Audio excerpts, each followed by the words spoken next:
Nadie va a encontrar ese perdón, esa restauración, esa bendición sin una lucha violenta.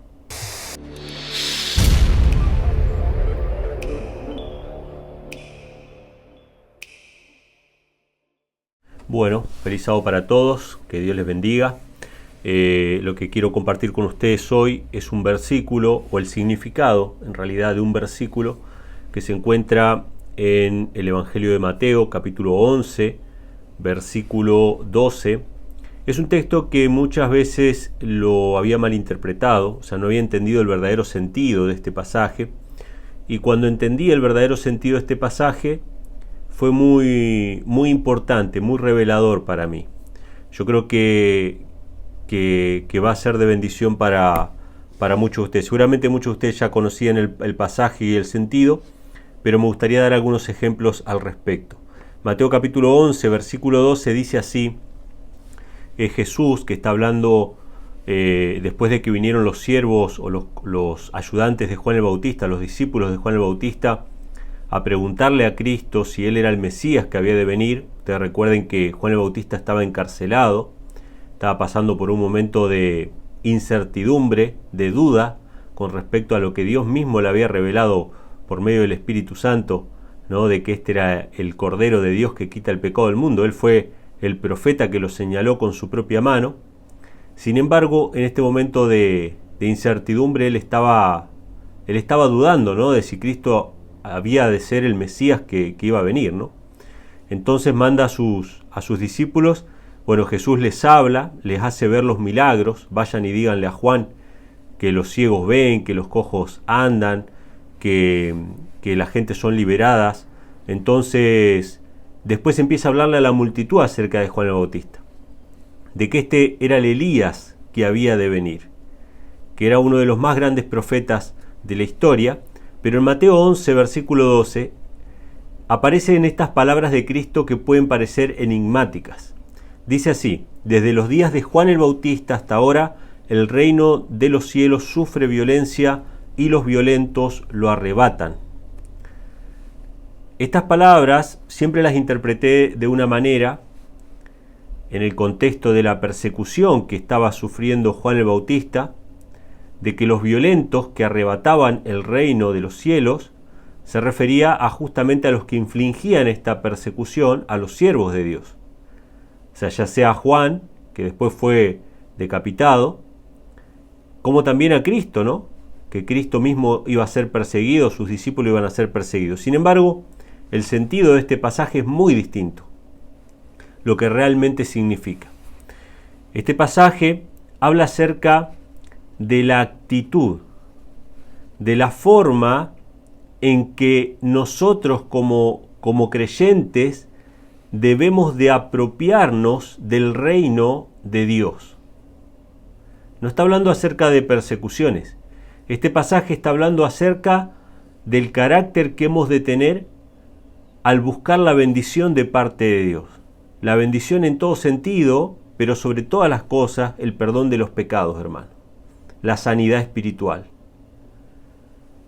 Nadie va a encontrar ese perdón, esa restauración, esa bendición sin una lucha violenta. Interesante. ¿Por qué dice desde los días de Juan el Bautista hasta ahora? Bueno, si ustedes anótenlo si quieren, no lo vamos a leer ahora, pero si quieren anoten Mateo capítulo 3, versículos 1 y 2, van a ver que ahí Juan el Bautista comenzó su ministerio predicando ¿qué cosa? Arrepentíos porque el reino de los cielos se ha acercado. O sea, la predicación de Juan se basaba en anunciar la venida del Mesías. O sea, Jesús era el reino de los cielos. El Hijo de Dios era el reino de los cielos que ya estaba en la tierra y que se había acercado. Y cuando Juan el Bautista es encarcelado, si ustedes van al capítulo 4, versículo 17, Jesús comienza a predicar la misma cosa. Arrepentíos porque el reino de los cielos se ha acercado. Entonces, cuando Jesús dice, desde los días de Juan hasta ahora, el reino de los cielos sufre violencia y los violentos lo arrebatan, está refiriéndose a la actitud de todos aquellos que han aprovechado la presencia del reino de los cielos en la tierra y lo han tomado por la fuerza. lo han tomado por la fuerza. ¿Sí? Entonces me gustaría dar 3 ejemplos sencillamente. Esta meditación es muy pequeña, muy cortita, pero creo que es muy importante. 3 ejemplos sencillamente de personas que arrebataron el reino de Dios por la fuerza, que lo tomaron a pesar de las dificultades, a pesar de los frenos, a pesar de los obstáculos que se presentaron. Y sobre todo me gustaría presentar estos 3 casos porque estos 3 casos presentan 3 tipos de obstáculos que todos nosotros hemos de enfrentar para poder arrebatar ese reino de los cielos, para poder apropiarnos de esas promesas. El primer caso se encuentra en Marcos capítulo 10, versículos 46 al 52, y es el caso de una persona que estaba ciega. En los 3 casos que voy a mencionar son sanidades físicas y espirituales, pero que según la sierva del Señor, todas las sanidades físicas que aparecen en el Nuevo Testamento están escritas para ilustrar la salvación espiritual, o sea, el tema de nuestra redención, de nuestro perdón de los pecados. Entonces, el primer caso se encuentra en Marcos capítulo 10, versículos 46 al 52, que dice lo siguiente: Entonces vinieron a Jericó, y al salir de Jericó, él y sus discípulos y una gran multitud, Bartimeo el ciego, hijo de Timeo, estaba sentado junto al camino mendigando, y oyendo que era Jesús Nazareno, comenzó a dar voces y a decir: Jesús, hijo de David, ten misericordia de mí. Ustedes imagínense, ¿no? ¿Cuántos de nosotros estamos dispuestos a hacer un alboroto en medio de una multitud? A veces nos da vergüenza por alguna cosa que nos sucede, nos da vergüenza hacer un tumulto, hacer un barullo ahí en medio de la multitud. Sin embargo, este ciego no le importó nada y empezó a gritar: Jesús, hijo de David, ten misericordia de mí. Y muchos le reprendían para que callase, pero él clamaba mucho más: Hijo de David, ten misericordia de mí. Entonces Jesús, deteniéndose, mandó llamarle, y llamaron al ciego diciendo: Ten confianza y levántate, te llama. Él entonces, arrojando su capa, se levantó y vino a Jesús. Respondiendo Jesús le dijo: ¿Qué quieres que te haga? Y el ciego le dijo: Maestro, que recobre la vista. Y Jesús le dijo: Vete, tu fe te ha salvado. Y enseguida recobró la vista y seguía a Jesús en el camino. Qué interesante esto, hermanos. Este hombre, de manera... Quizá la palabra violenta no es la más precisa en el español. Hay otras acepciones de la palabra, como por ejemplo valentía, osadía, perseverancia, ¿sí? Firmeza de decisión. Todo eso tiene que ver con esta expresión de Cristo, que solamente los violentos arrebatan el reino de Dios y lo toman por la fuerza. Este hombre, viendo que Jesús era su única esperanza, empezó a dar voces sin importarle nada, y la gente misma le decía que se calle. Sin embargo, él perseveraba, sin importar nada, siguió gritando hasta que Jesús le escuchó y lo llamó. Y luego sí, la gente lo alentó y le dijo: bueno, ten confianza. Sí, él ya tenía la confianza, él ya tenía la perseverancia. No hacía falta ese aliento porque él sabía que Cristo era el único que lo podía librar. Entonces, en este primer caso nosotros podemos ver, hermanos, que uno de los grandes obstáculos a veces para que alcancemos la salvación lo vamos a enfrentar de las personas que nos rodean, de personas que nos van a desalentar en nuestra búsqueda. Muchas veces pasa que en una familia hay un miembro de la familia que decide buscar la salvación, decide buscar a Dios, empezar una nueva vida, y la propia familia lo desalienta. Y le dice: pero ¿qué vas a hacer vos si tu vida es así, así, asá? Entonces esa persona queda desalentada. Pero el reino de Dios es solamente para aquellos que sean valientes, que estén dispuestos a tomarlo por la fuerza. Así que este es el primer caso de una persona que perseveró para obtener esa salvación, en este caso una sanidad. Vamos al siguiente caso, que se encuentra en Lucas capítulo 8, versículos 43 al 48. Este es uno de los casos, pienso yo, que el que más podríamos llegar a identificarnos. El tema de que otras personas sean un obstáculo es algo que sucede, sin duda. Pero creo que lo que más le sucede a cada uno de nosotros, a todos podríamos decir, es este caso que está acá. Dice así, Lucas capítulo 8, versículos 43 al 48. Pero una mujer que padecía flujo de sangre desde hacía 12 años y que había gastado en médico todo cuanto tenía y por ninguno había podido ser curada, se le acercó por detrás y tocó el borde de su manto. Y al instante se detuvo el flujo de su sangre. Entonces Jesús dijo, ¿quién es el que me ha tocado? Y negando todos dijo Pedro y los que con él estaban, Maestro, la multitud te aprieta y oprime, y dices, ¿quién es el que me ha tocado? Pero Jesús dijo, alguien me ha tocado porque yo he conocido que ha salido poder de mí.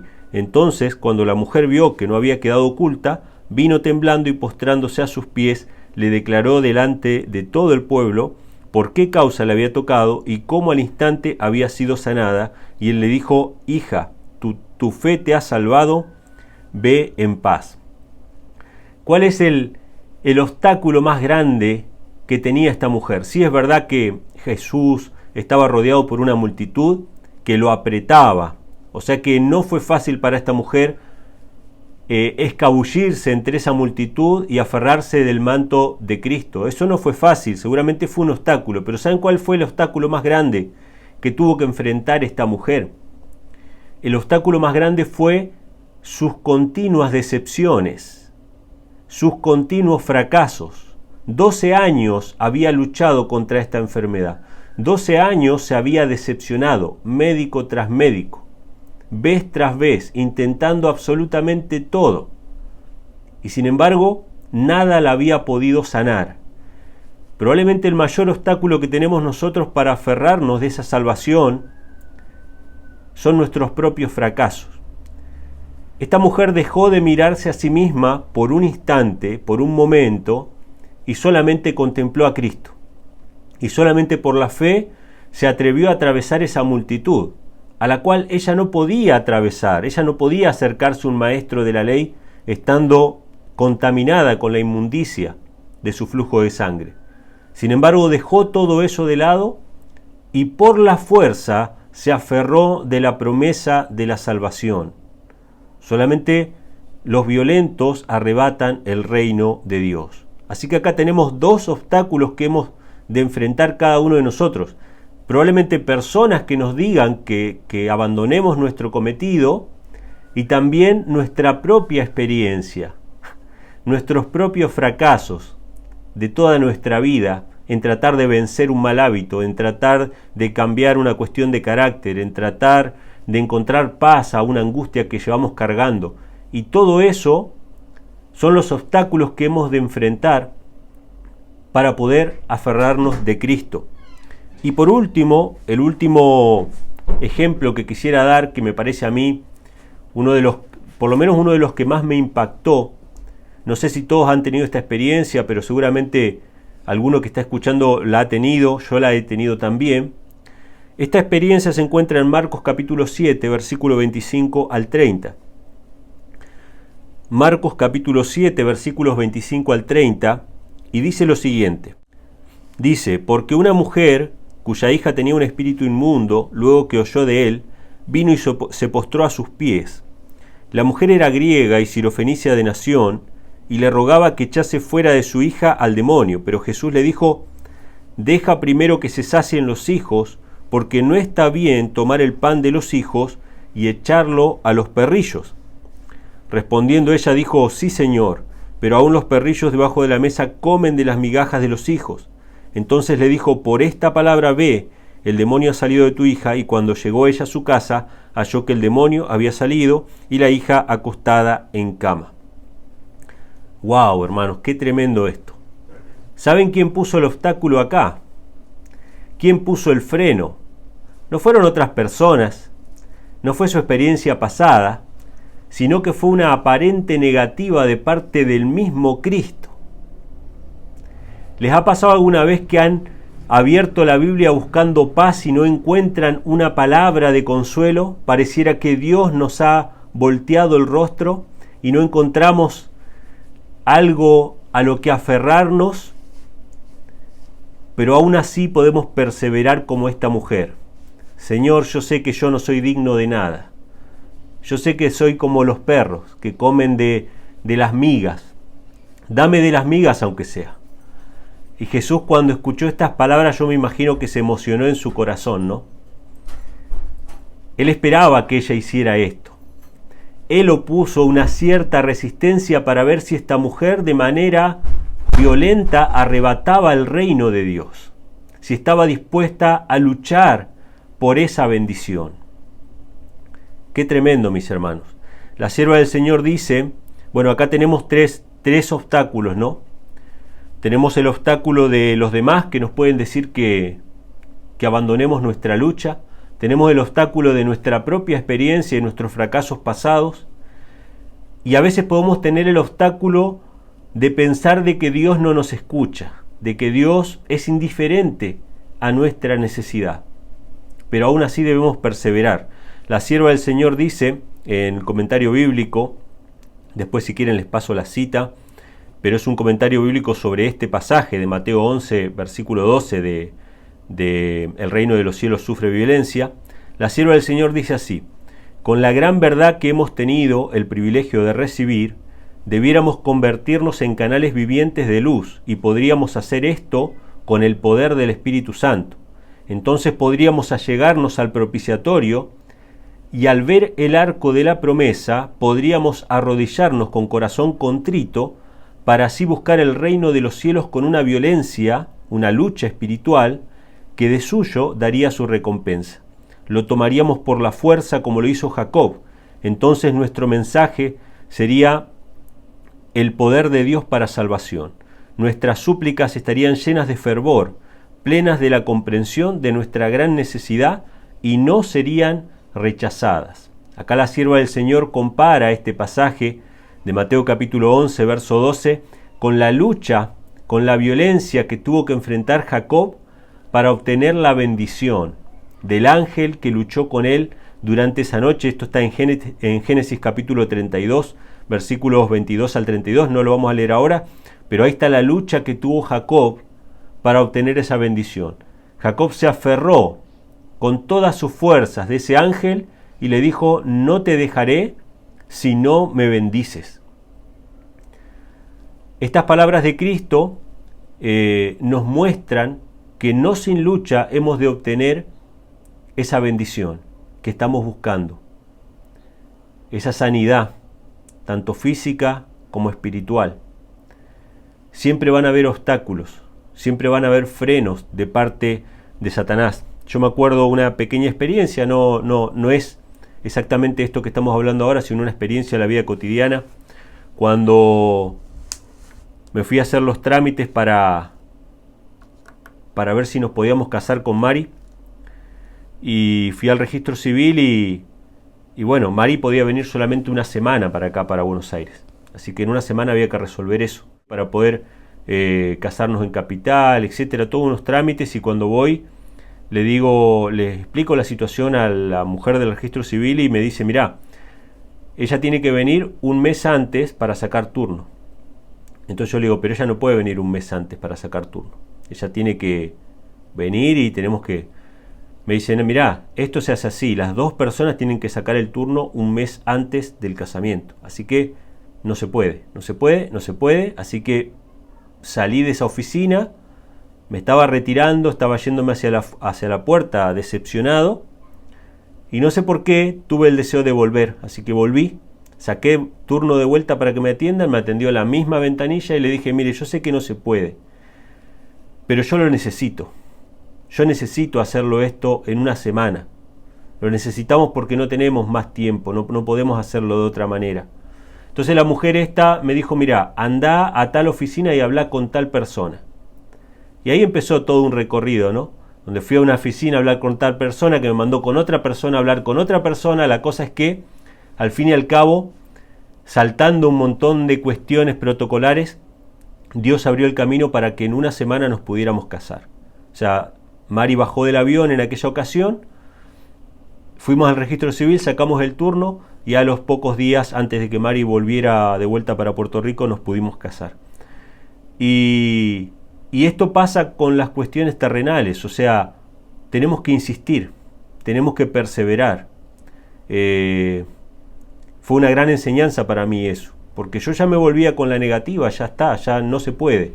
Sin embargo, perseveré, no de mí mismo, porque creo que Dios lo puso, porque yo estaba tremendamente desanimado, y sin embargo se abrió el camino. ¿Cómo Dios, siendo misericordioso, no va a escuchar nuestras oraciones?